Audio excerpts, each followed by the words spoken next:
Hello. How are you, ladies? Where are the authoresses at? Hi, how are you? How are you? How are you? How are you chicas doing today? Smile, Fabu. My girl, we've all been having the people that Doing? everybody's having a hard time getting on. Oh, well, we're here. We don't talk negative, positive talk only, positive vibes, right? Amen. So I see, let me see if we're waiting on anyone else. We are live right now on YouTube. I have opened this up to the public. So we are streaming live on the Cara Jones Unlimited LLC YouTube channel. Okay. And so what I'm going to do is share with each of you in the chat the link to the YouTube in case you would like to share it with anyone or on any of your pages or anything like that. Okay. You can just copy it. There it is. Okay. If you want to share that, you can. You can copy and paste it to your Facebook pages, wherever your pages are. You can put it there, okay? And we are live on the Unfiltered with Cara Jones Unlimited LLC podcast. Today is Sunday, August the 14th, 2022. And we are here with the lovely authoresses of this wonderful anthology book, authored by the one and only Sister Fabu Badoop. If you have not received your copy, if you have not purchased your copy, this is what we will be focusing on today.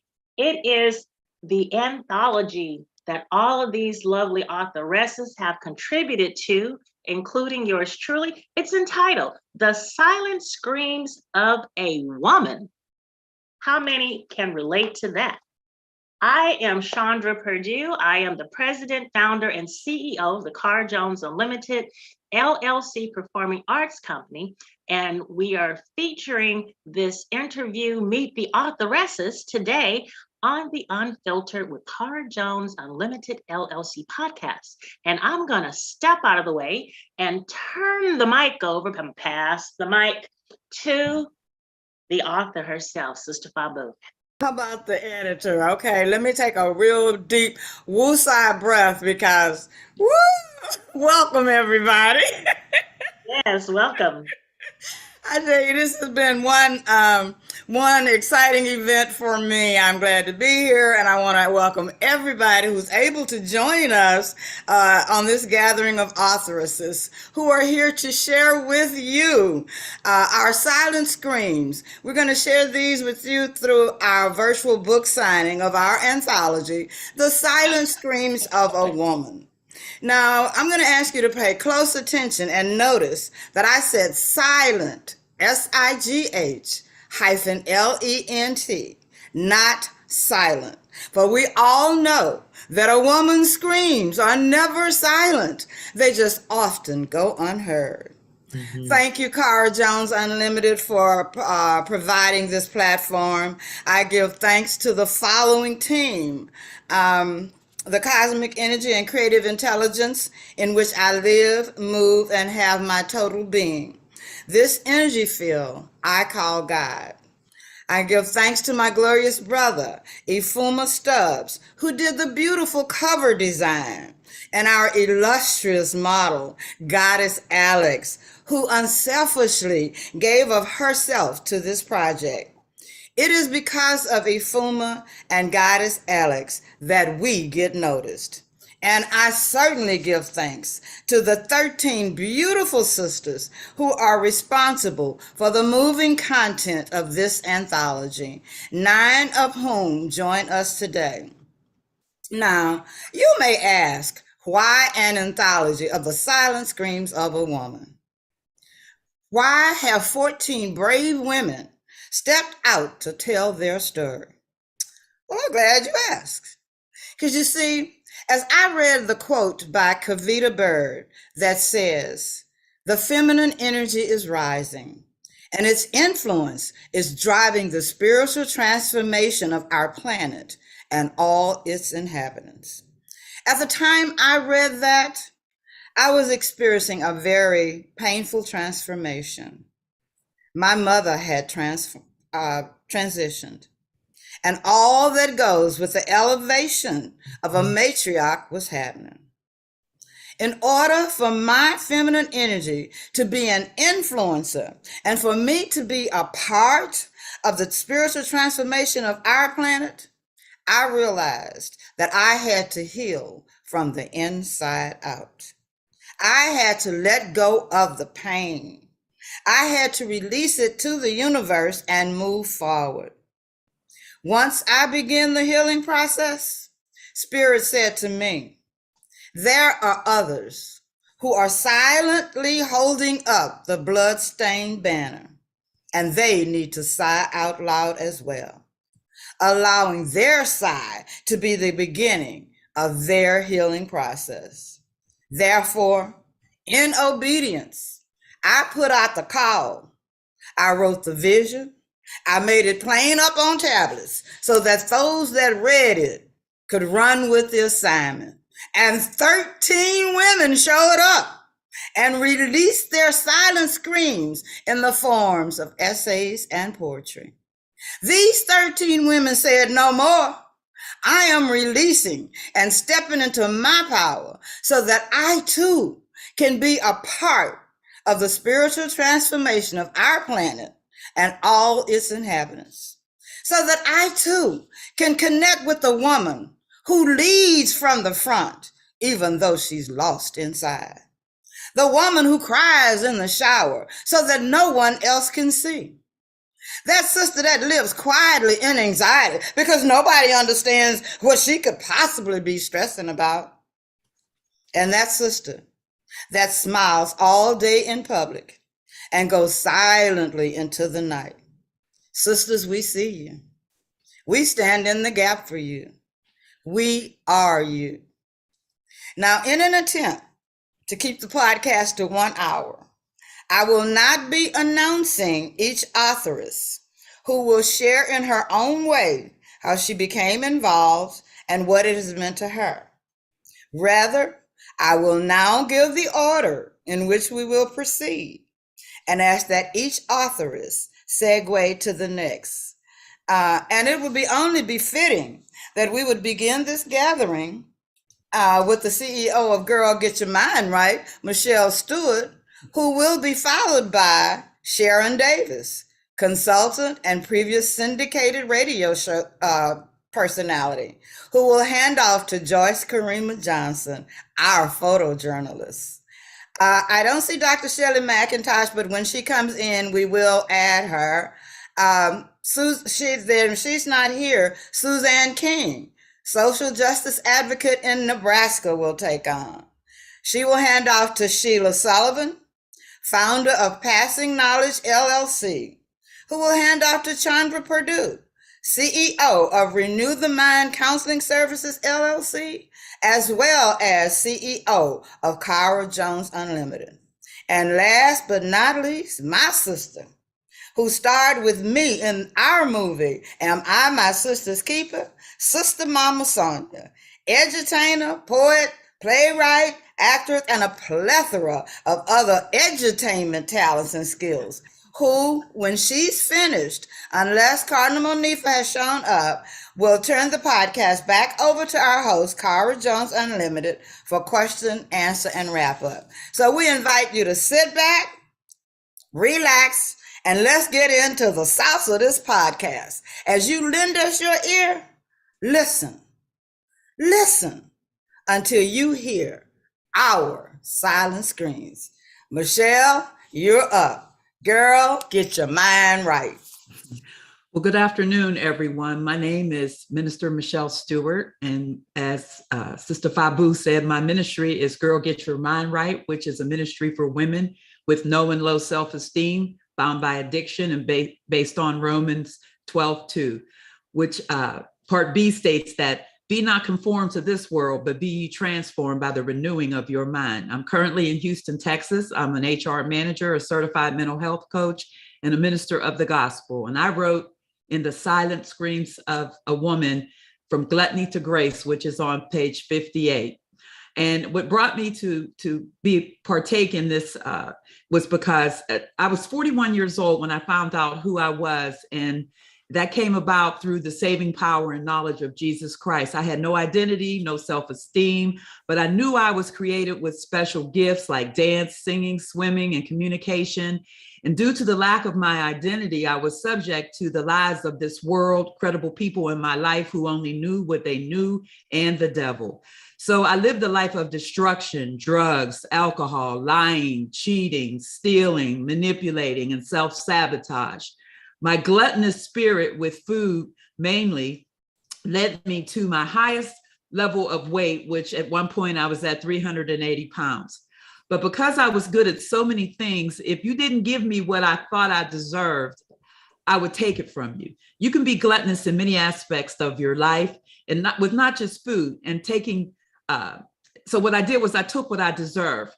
That was my forte. I would manipulate anyone to get what I wanted, even though I had lack of identity and no self-worth. Gluttony. I met grace many times along this path, especially on December 16th of 1988, when I embezzled over $25,000 from Aetna Insurance Company through Guardian Bank due to my addiction to crack. I never served a sentence, received no charges from the bank or Aetna. Aetna actually terminated me, but they paid for my treatment for 90 days. Now, some of you may be thinking, now, why is she telling so much? Well, that's because I'm free from people. I've renewed my mind, and the devil can't hold me hostage with my past because of the freedom and power of God's love and the authority that he has given me with his blood. I'm a new creature in Christ, and therefore I have no shame, no condemnation. I'm called to set the captives free based on Luke 4:18, and God, and who God calls, he qualifies, not man. Grace. So now I'm 63 and God's love has embraced me. His mercy has poured out on me. His grace is covered and anointed me to be all that I can be in him, because after all, this was still a history in the making. And I say history, I mean his story, for me to tell of all his love, his goodness, and especially his grace. He will do the same for you because he's not a respecter of persons. Today, I live a life free from drugs, 34 years without relapse. So from gluttony to grace, now stay tuned for glory. Thank you.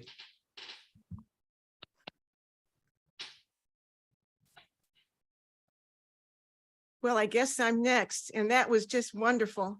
Thank you so much for sharing so deeply, and I hope that I can do the same in the time that we have available. Well, I just want to say, first of all, I wouldn't be here if it wasn't for Sister Fabu. Come on, and since I've met her and known her, she's always been a step ahead. Someone that I could look to and say, oh, wow, she really understands. And wow, am I glad that she's my friend. So in this regard, when she talked about this book, honestly, I had never thought about screaming silently, but I did. I knew that, I realized that I did. I just didn't know it that way. So I want to thank you, Sister Fabu, for opening up my mind in a greater area that really I didn't know was so important to me, and also for my daughter too, because it extends beyond. So with that in mind, I can say too that I grew up as a Baha'i in Baha'i faith, and that's where we were taught that this is the age of the feminine. That the brute force of masculinity is gone. It's just, as we know, it won't work. It doesn't work, that imbalance, that way. So I'm happy to be a part of this. And one of the first things that came up for me, and I was timid about because I hadn't written this before, is an experience that I had with being robbed. And with my reaction to things, my reaction was like, I don't want to curse here, so I'm going to be nice about it. What the heck does he think he's doing? Does he not know who he's messing with? I had that attitude about it in the face of a sawed-off shotgun, because like, what, who, And so anyway, what really caught my attention as I wrote this out for the first time in my life is what really made me cry. And that was when I rushed in after all this was over, and I was by myself. You know, I won't explain the details. You can read the book, read it in the book. And then I called my mother and I was irate. I said, Mom, do you know what just happened? My mom burst out in tears. And that's the first time I realized the impact of something like this that really was deep in me. And I didn't even tell the city that I was in, because I don't want to generate any bad feelings about a particular city, especially when I'm going to say this as an African American. I'm not talking about African Americana in any way that creates that continued narrative of violence and all that. So that's why I don't even talk about the city. So I know that my time is just about up, but I want to say again, thank you, Sister Fabu, for opening up my mind as to things that were in me that I didn't know. And then I thought of more and more and more of them. So thank you for allowing this opportunity. And next up is Joyce Karima. Good afternoon, everyone. I'm Joyce Karima Johnson, and I am the authoress of Childless Mother, which is on page 26 of the book. And plain and simple, I submitted my piece because Fabu asked. That's all she had to do. I too initially was very concerned about my piece because it's actually the shortest piece in the book. But for me and to others who have read it, it speaks volumes. It speaks to being a childless mother.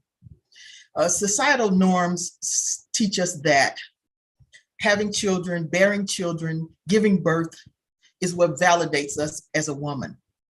Now, as an older woman, I know better than that, but I haven't always known better than that. And so having the idea of having children was, I could take it or leave it in my younger days. But once I became married and had a life with my husband, it was one of the things I aspired to do more than anything in the world. And I am a person who has had 10 miscarriages that I know of. I've had 10 pregnancies and not one live birth.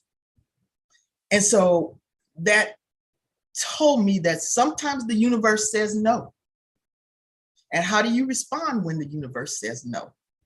Well, as life would have it, I found myself in a situation where I had to help rear and mentor children as part of my church community.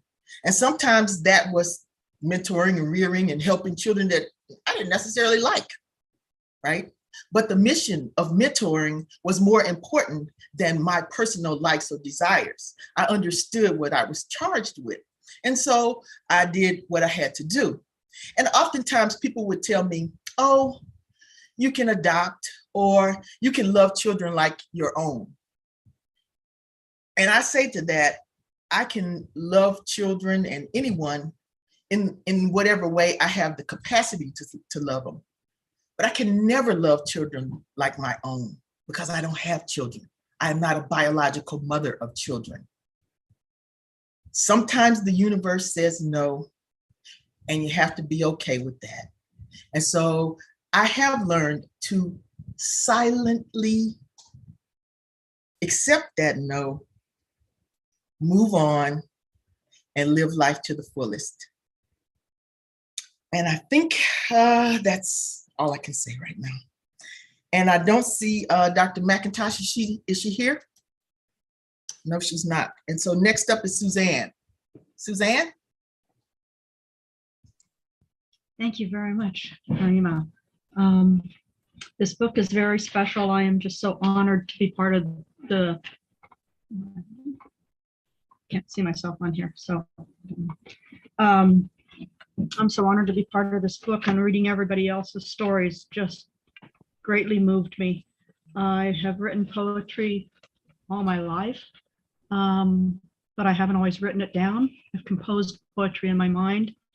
I volunteer with the program. I'm president of the Omaha Alternatives to Violence Project, and we go into incarceration facilities. And when I started doing this more than 5 years ago, some of the men asked me if I would read their poetry, and their poetry was so moving, I got permission to write a piece back to them. So several of my pieces are part of my poetic exchange with incarcerated men. And my silent screams that I held all day at prison, watching the treatment, hearing their stories, I brought it home, and I wasn't so silent at night in bed. I cried, I wept, because it was so hard to see the pain and see the longing that the men had to return to their lives, to return to their families, to start over again. And that's a part of what motivated me to write several of the poems. And once I got started writing, I just kept writing them down instead of just inventing them in my head. And the one poem at the end, Sovereignty, I had a surgery in 2004 that left me disabled. And that poem was really to reclaim my life back to myself, my own sovereignty. There's a lot of things I'm not able to do anymore, but there are things that I can. And that was more a silent scream to myself to wake up and come back to life again. So with that, I thank you for the book. Thank you, Fabu, for pulling this all together. And I turn this over to Sheila Sullivan. Thank you, everyone, for having me here. I'm Sheila Sullivan of Passing Knowledge, Changing Legacies, one woman, one thought at a time. I'm in Cleveland, Ohio. And as already stated, I did it because Fabu called.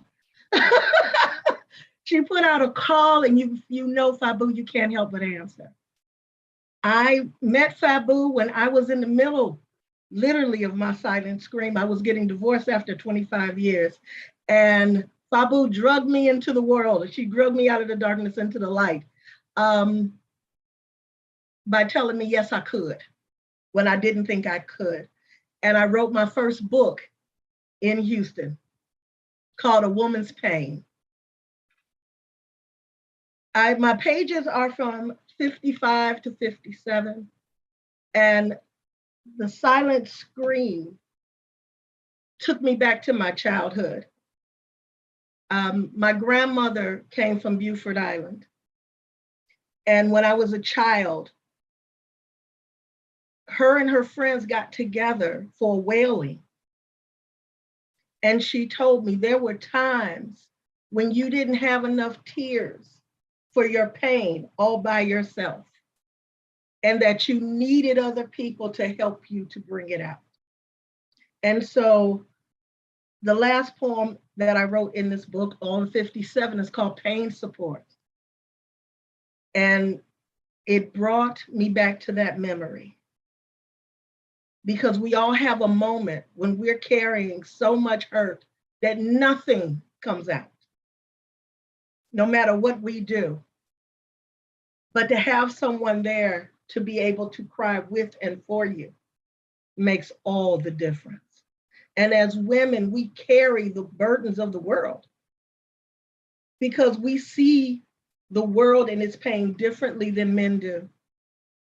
And so what I say is, I thank Fabu for calling us. I thank each and every one of you for also answering, because I feel honored to be in the presence of you all. And I thank everyone who's buying it. So with that, I'm going to send this to our host, Sandra Perdue. Well, can I, Mayor, just before Chandra comes on, I see that Dr. McIntosh has joined us. Dr. Shelley McIntosh, founder and CEO of Child Focus Consulting, LLC. Let's pass it off to her. Cardinal, I call her Cardinal. Cardinal Dr. Shelley, you're up. Hello, everyone. I've been trying to get on for the last hour. I'm prepared, but here I am. So I am so glad I got on. I have the lighting, the microphone, and everything, but I'm glad I did make it. I know that Sister Fabu Madupe doesn't want me to say that she was the reason that I contributed my stories to the silent screams of women. I have known her for at least 35 years. We met as members in the Shrines of the Black Madonna, and it is because of her that I wanted to share in her venture. She is insightful, intelligent, spiritual, and cares deeply about women's lives. The Silent Screams of Women was an avenue that caused me to reflect on my life, to face a time where my heart felt pierced by a sharp sword, crying for hours until my head hurt, bellows from the deepest point in my soul poured out of me. It was the death of my 4-year-old granddaughter, Nigel Monifa Johnson. I was mad at God. Why didn't he fulfill the prayer that I prayed every morning and night? And that prayer written in the book is, "Dear God, take care of my grandchildren. Be a fence all around them. Protect them. Let them grow up healthy and happy. May they become fine, honorable adults who make a difference in the lives of their people and in the world. This I pray in the name of the Black Messiah, Jesus. Amen." I was an emotional wreck. As I boarded the plane from Detroit to Houston, I thought about my son. Nigel was his baby. Nigel was his little girl. It was then that I sighed, that I sat up straight and decided that I must be strong for my son. I am his mother. When he saw me, all he could do was fall in my arms. I'm 5'3", he 6 feet tall.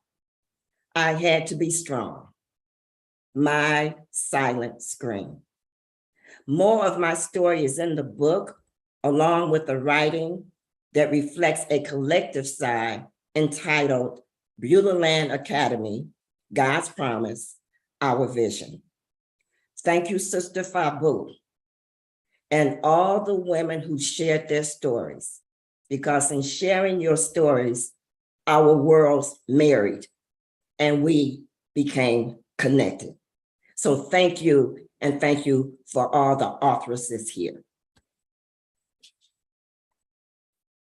All right, Chandra Purdue, you're up now. All righty. It's been such a blessing and a pleasure to be a part of this venture. It's so exciting for me to be amongst seasoned, professional, educated Black women, African-American women. And this collective, Suzanne, I recognize you too as my sister, and I include you in that, okay? But what I'm saying here is this. Sister Fabu did not invite me to be a part of the book. She told me about the book, and I said, oh, wait, I have something that I've been wanting to share for years. And so it came to pass. She allowed me to participate. So I, Chandra Purdue, wrote my offering. It's on page 41, entitled Pieces. Pieces is my introduction to a lifetime, 56.8 years now, of trauma that started in my childhood, that left me scattering pieces of myself across the country and outside of the country where my feet took me, mostly with my work and with my businesses. I am now a clinical mental health counseling professional. After retiring with over 30 plus years in finance and accounting, I'm living my passion. What I will say to you is this. Many people don't understand that when you experience trauma as a child, that trauma can carry you through life. I chose those words very carefully. Trauma can carry you. Trauma can impact you. Trauma can cause you to have adverse or maladaptive dilemmas throughout your life. For me, it started, and I give tribute to my older sister, Valerie Chazelle Perdue, who died on November 16th, 1971, in my native San Francisco, California. As we were walking home from school, she was being bullied by a young man at our school on the way home in a wonderful neighborhood. Holding my hand, she released it finally as we went up one of those steep hills in San Francisco, and she ran into the street and a car took her up. I was 5 and she was 7. My pieces began in San Francisco. So what I shared that with all of you and our public to say this. I pray that you will buy our book. I pray that you will invite us to your bookstores, to your women's groups, to your churches, because we have something to share and we are going on tour to share these various stories, poems that God has blessed us with, because they're not just for us, they're for you. Again, Sister Fabu, I'm most grateful that I met you in 2019 while in residency for my clinical mental health counseling second master's. Thank you for this opportunity, my beloved. All right, y'all gonna have me doing the ugly cry. And she done already said, she done already said this is on YouTube and everywhere. Sister Mama Sonia, are you there? I'm here. Oh, okay. Well, you're I'm up, girl. here. I'm my sister's keeper. All I right. see your virtual background. You keep going in and out, so you're gonna have to be Okay. still. Okay. Sundays will never be the same. First it was 3, now it's 2. The 2 of us now had to figure out what to do. Jumbo, I'm Sister Mama Sonia, and I am so thrilled to be in the company of these awesome sisters today. We share our silent screams, an outward manifestation of our inward dreams. Why was I compelled to embark on this journey? It was because I needed to release and share my sister's journey.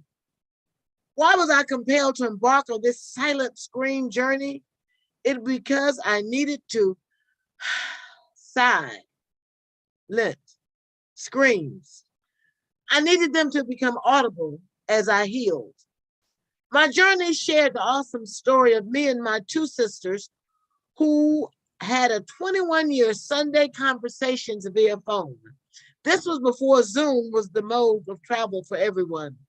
The 3 Lucas girls talked 3-way together over the phone each Sunday, sharing the previous week's life events and an incredible outlandish news story from our various locales. Nita in DC, Bronwyn in Kentucky, Houston and Arlington. Then me, Sister Mama Sonia. Well, I stayed in Houston. It was a magical, wonderful time. Then there were 2. The dreaded C, cancer, took our baby Nita, our baby sister, out. And then Bronwyn and I had to learn what this new journey was all about. We could no longer talk in 3s. It's now in 2s. What is a sister to do? Scream? Cry? Just sit and be? Why was I compelled to embark on this silent scream journey?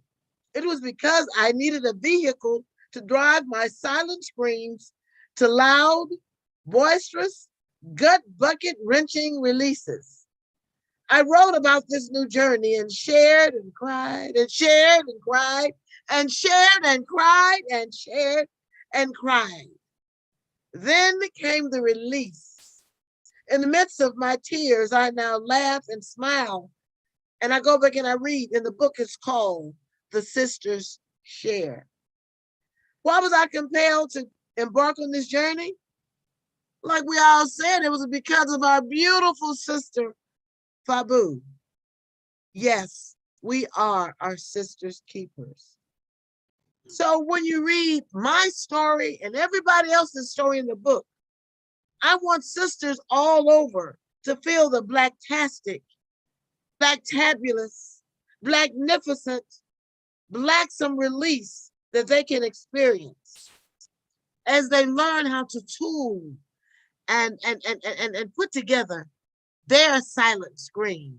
Silent no more. I scream, I scream, I scream with joy.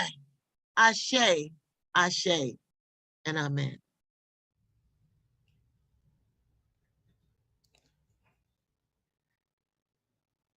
All right, you're gonna turn it back over to our host, Cara Jones Unlimited, and see if we have any questions. If not, she's gonna take us from here because I'm over here with all teary eyed. I've learned how to dot your eyes when you're crying on Zoom. You're not. Okay.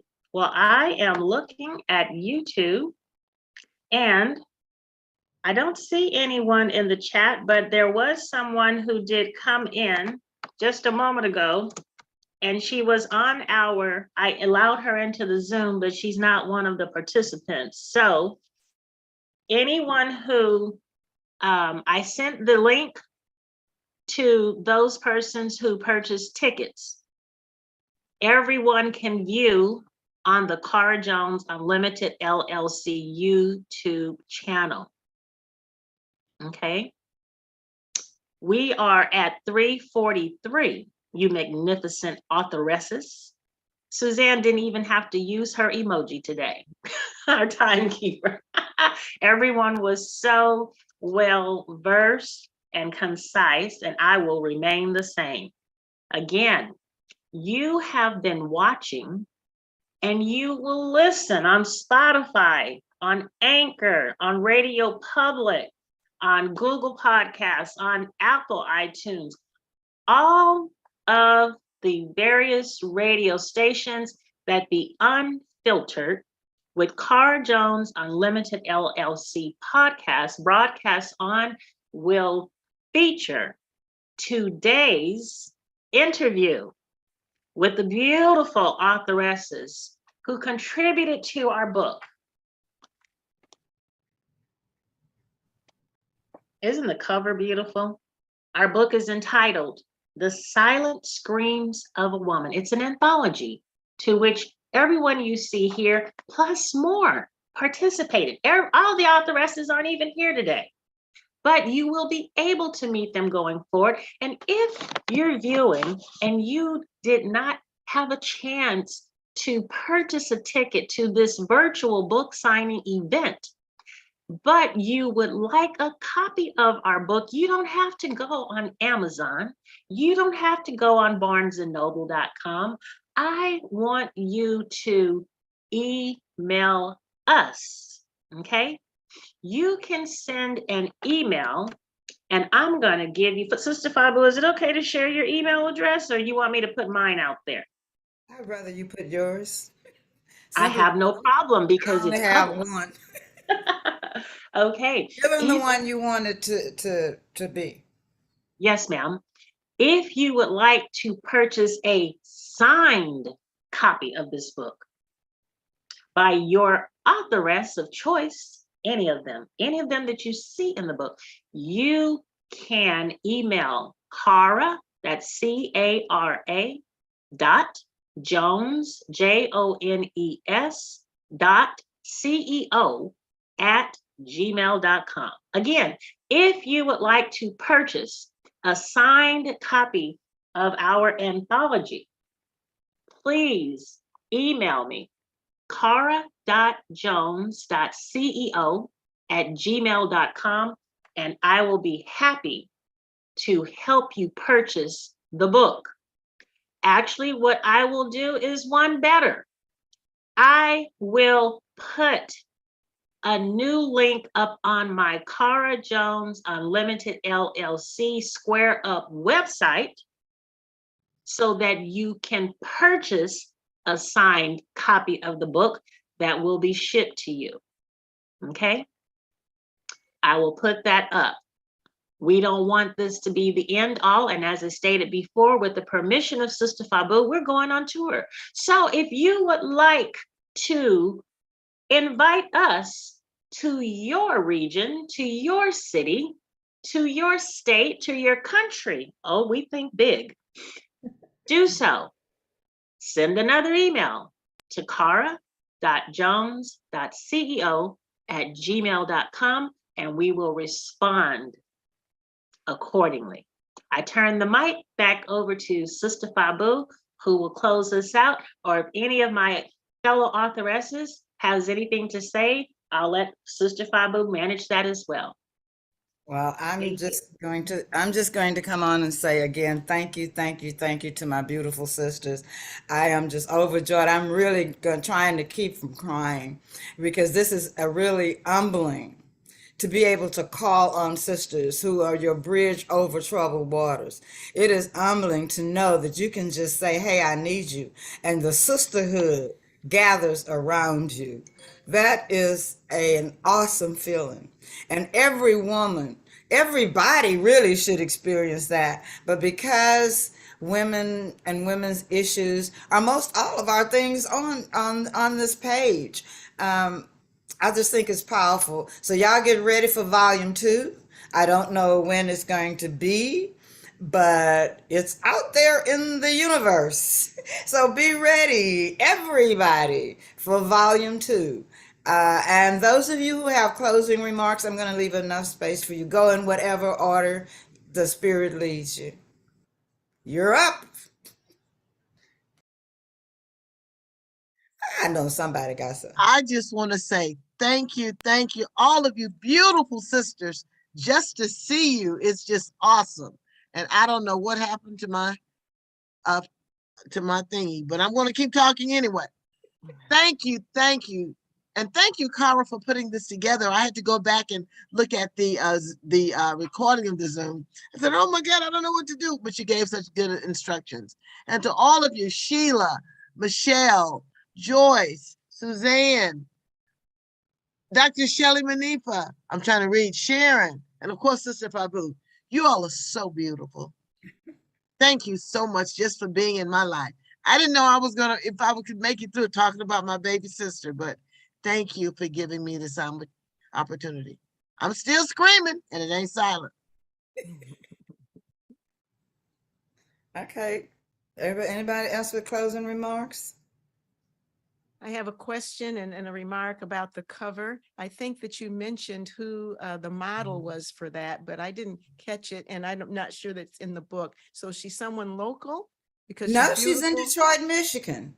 In Detroit? Yes, her name is Alexandria Giles, and she goes by Goddess Alexandra. And she did not know Brother Ifuma, who is the body paint artist who did it, owned the rights, and he gave it to me. He says, all I want is when I get the book, get a copy for her. And when he sent that to her, she called and she was just crying, and she was just talking about she didn't know where it was going to go, but she was going through a period in her life, and to grace the cover of a book that was talking about the things that women was going through was just phenomenal to her. She was trying to get in as well, because I think, everybody will get, what's due them. But the author, she said that she was making a change in her life. And the reason she had all the marks was because they were for every scream. I said, well, they look like African tribal marks, She said they were for every scream that she had ever held on to.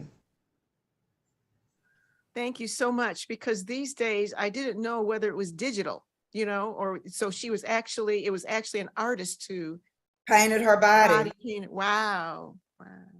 And he has great works. I think it was very unselfish of him to say, go ahead, just give me a copy, give me credit for cover design. That's why I know it was a labor of love and divinely meant to be. Because everyone, none of you charged me for your stories. Everyone just graciously gave of themselves. It was a labor of true love, divinely inspired.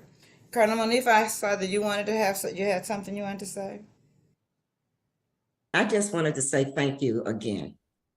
The power that we have as women sometimes is dissipated in this world,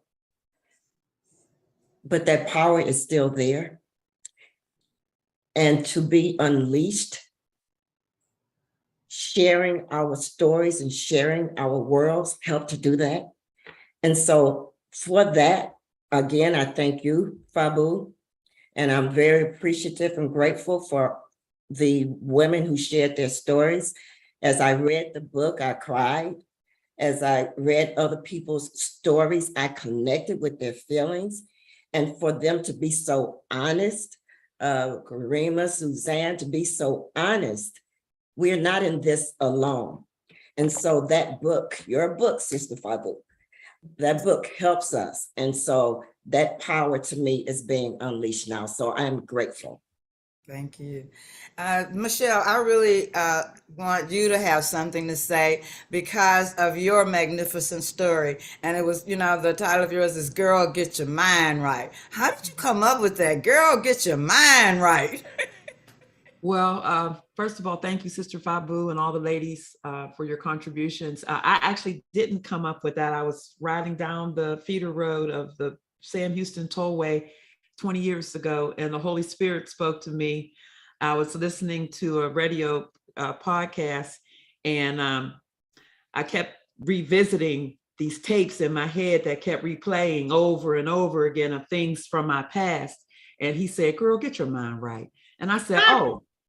Well, what is that? I didn't know what it was at the time. I didn't know if it was a book, a conference, I didn't know what a ministry. And it ended up being the name of my ministry, to which I minister to women with low and no self-esteem bound by addiction twice a week via Google Messenger. And it's been amazing. God is just using my experiences to set the captives free. And so I just, I appreciate the fact that your book said sigh, because a lot of times we think of sigh, like the dictionary says, as a tiredness or a sadness, but it's not. It's a release of strength and power that we use to press on in our situation and to rise above to get to where God is purposing us to be. So don't look at sigh as a word of discouragement. It's a powerful word of release. Thank you so much. And yes, ma'am. Chandra. Not to cut you off, but Corliss is viewing, and if you want to say something to her, you can. She didn't ask a question, but I know you invited her. So if you want to say something to her publicly, go ahead. And then I see in the chat that there was a request for you to share your poems. So will you share a poem with us before we get out of here? I think Suzanne put that out there in the chat. So we want to hear a poem. Oh my goodness. Okay, this was not about me, but how dare y'all put me on the side? Is that how it feels when I just throw y'all in the water? Okay, yeah, I do want to say hello to Kazi. She had been trying to get on as well as my daughter-in-law, who just gave birth to my third grandson. She had been trying to get on. So hi, Kazi. I'm glad you're able to join us by YouTube. I'm sure Zanitra will see it on YouTube as well. But before I do want to have Sheila just speak about her piece on pain support, because I thought that was really good. And while I look for a poem to share. Okay. Awesome. Thank you. I guess it's actually easier for me to read it than it is for me to talk about it. She rose to her feet and yet was unable to move. The news she received was so painful that she appeared to be breaking into pieces in plain sight. She reached out for support and there was nothing there for her. Then she opened her mouth as if to scream and there was nothing. She stood there in the throes of a yell, longing for relief. Not a squeak, not a sound, not even a sigh moved from her lips. And yet she was heard by the ears accustomed to the sigh-lent scream that they had once possessed. One by one, they went to her, women who understood the kind of pain. Placing their hand upon her, each of them gave voice to her sorrow. Each leaned in to be her support. And together they gave her enough strength to endure, enough courage to fight through, enough breath to release the buried cry that only a woman's pain understands. And as they wailed together, united in the pain of one, they each gathered the strength to move forward, to carry the pain and burden of many. I think we do that as women. I think we were created to do so as women. And I think that often because we do it, it goes unnoticed. Thank you, Sheila. I found Thank you. I found the poem that I want to read because it's the story of my life. All my life I've had to fight. All my life I've had to fight because I was the white dog in the puddle of the black dogs. I was the different one. So finally, when I got myself together, I said, I'm sorry I don't conform to your world. If I don't play the games by your rules. If I say that the sun is more than the nearest star to our planet. If I say that the wind is more than the result of opposite temperature zones. If I say that love is so very much more than a physical attraction. Yes, I'm sorry I don't conform to your world. But then, how can I possibly explain to someone who has never sought the first flower of spring? To someone who has never felt the warmth of the earth after a sudden summer shower? To someone who doesn't know that love is woven of many tiny fibers? To someone who doesn't understand my silence, therefore cannot understand my words? Yes, I'm sorry I don't conform to your world, but I feel even sorrier for you. For the sky in your eye will never mean anything more than an indication of the weather. Thank you. And we snap, right? Anybody who's been to what? A poetry recital? Yes. We don't clap. You can clap if you want to, but what do we do, girls? We snap. Yeah, snap. So y'all ready to go on tour? I feel it coming. Oh, we going on tour. You know what's up. Well, that's y'all. We really, really owe this to Chandra. Chandra has been trying to do this for a year. She's been trying to pull us together for a year. Chandra, I thank you so much. Cara Jones Unlimited. As with all great women, everybody, we're all alpha females, but we still need somebody to pull it all together to make it happen. And I told her, I said, girl, I know every one of these women. If you put it out there and just keep us afloat and keep us going, because just like today, it was so funny. We're all so alpha female and so used to controlling things and so used to having things. It was painful for me to let go of the control and relax. And I'm like, okay, I know she knows what she's doing. I know she knows what she's doing, but everybody calling me, everybody saying, well, I thought it was going to. Wait a minute, it's 10 minutes. By now we supposed to be. So that was another silent scream. That's just another indication of how we as women are just so used to doing everything and wanting it to go certain ways. And it was a truly new experience to sit back and just let it happen. Sometimes the universe says no. Come on. Tell her. You better tell her. I had to tell her no. And let me just tell y'all. She hung up in my face. She said, don't you start calling me. So when I know what I'm doing. podcast, when I'm recording and interviewing my guests, my distinguished guests like you, right? If something is said that requires a very intent focus, Cara Jones, not Chandra Purdue, will pull out her specs. So when you were saying that, Fabu, I had to come in, okay? Because for the viewers, she is an alpha female. All of these ladies are. But the beautiful thing of this, the beautiful thing is, look how we all can come together. Now, it has been said throughout history that women cannot come together. Yeah, we do. They have specified this race and that and that and that. But look at this united front of women. This is what we call sisterhood. And in Cara Jones' Unlimited Land, we call this the sisterpreneurs as well, because everyone you see on this screen is also a business owner. We contribute on many levels. In other words, we give back. Amen. With that said, if all minds are clear, ladies, authoresses, anybody? Those Anybody? stop sign that we clear. Okay, if we're all clear, we're signing off. Say your name, going out the door. Let's start. Anybody, throw your name out there. Tell them who you are as we going out the door. Sister Fabu. Sheila Sullivan. Sister Mama Sonia. Joyce Karima Johnson. Minister Michelle Stewart. Girl, get your mind right. Dr. Shelley Monifa McIntosh. Zan King. Sharon Davis. And yours truly, Chandra Purdue. Email me, cara.jones.ceo@gmail.com to get your signed copy of our book and to invite us to your city on our tour. Stay tuned. We're coming. Peace. Salute. Thank you all. Bye. Salute. Salute. Salute. Salute. Salute. Thank you.